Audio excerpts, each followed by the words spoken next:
Oke, di video ini saya akan membahas tentang subgrup normal yang merupakan salah satu dalam struktur aljabar. Nah, topik tentang subgrup normal ini dikaji setelah pengkajian atau pembahasan tentang koset. Sebagaimana kita ketahui bahwa koset kanan belum tentu sama dengan koset kiri. Nah, in case kita punya suatu subgrup dari G, katakanlah subgrup dari G itu disimbolkan dengan huruf N besar. Nah, kemudian ternyata jika koset kirinya sama dengan koset kanannya, untuk setiap A yang berada di dalam G, maka subgrup tadi itu disebut dengan subgrup normal dari G. Jadi himpunan N disebut dengan subgrup normal dari G jika koset kanan NA sama dengan koset kiri AN. Nah, N subgrup normal dari G itu biasa dinotasikan dengan sebagai berikut. Nah, jadi simbol yang seperti segitiga ini itu disebut menunjukkan tentang subgrup normal dari himpunan yang ada di sini. Nah, kalau kita flashback ke contoh sebelumnya, kita punya contoh kita itu adalah himpunan G yang isinya adalah permutasi-permutasi I, A, B, C, D, E dengan himpunan I, A, B, C, D, E itu adalah permutasi sebagaimana yang terlihat. Kemudian elemen identitasnya itu adalah I. Nah, kemudian pada sebelumnya kita membahas subgrup, salah satu subgrup dari himpunan G tadi adalah himpunan S yang isinya I dan C. Nah, kalau kita cek apakah S ini merupakan subgrup normal dari G, maka kita harus ngecek apakah SA sama dengan AS. Kemudian harus cek apakah SB sama dengan BS. Kemudian harus cek apakah SC sama dengan CS. Kemudian harus dicek apakah SD sama dengan DS.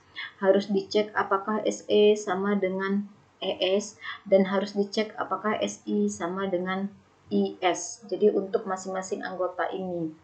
Nah, kalau kita mulai dari mengecek apakah SA sama dengan AS. Kalau kita lihat SA tadi kita punya himpunan S-nya itu adalah S itu adalah I dan C. Maka kalau kita lihat SA berarti sama dengan IA dan CA, yaitu I dan C-nya ini adalah anggota S-nya. Oke, kemudian A di sini karena dia akan dioperasikan dengan A, karena kita mau menemukan koset kanan SA. Nah, kalau kita lihat hasil operasi IA, itu hasilnya adalah A, jadi ini sama dengan A. Kemudian CA, kalau kita lihat di sini C, di sini A, hasil operasinya adalah D. Jadi anggota koset kanan SA itu adalah AD. Kemudian cek pula AS. Oke, berarti di sini sama dengan AI dan AC. A ini tetap berdasarkan dari sini, kemudian I dan C ini berdasarkan pada anggota dalam himpunan S.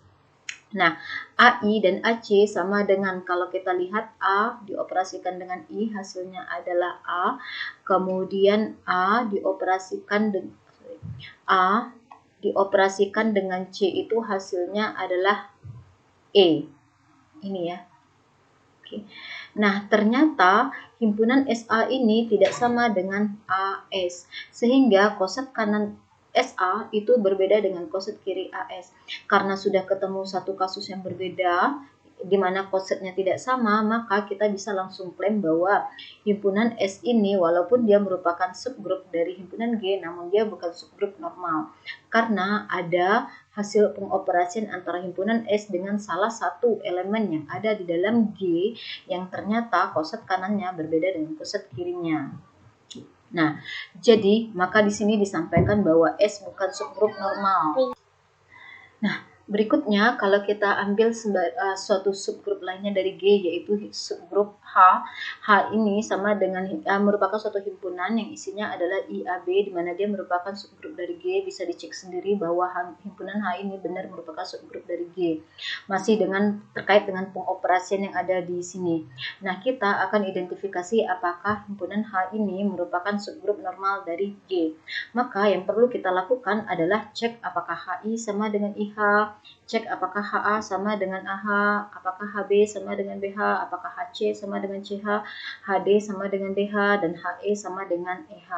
Nah, nanti Anda masing-masing bisa mengecek bahwa ternyata masing-masing ini ternyata sama, HI sama dengan IH, HA sama dengan AH, dan seterusnya. Sehingga ternyata setiap koset kanan ini sama dengan koset kirinya untuk anggota yang berkaitan ya.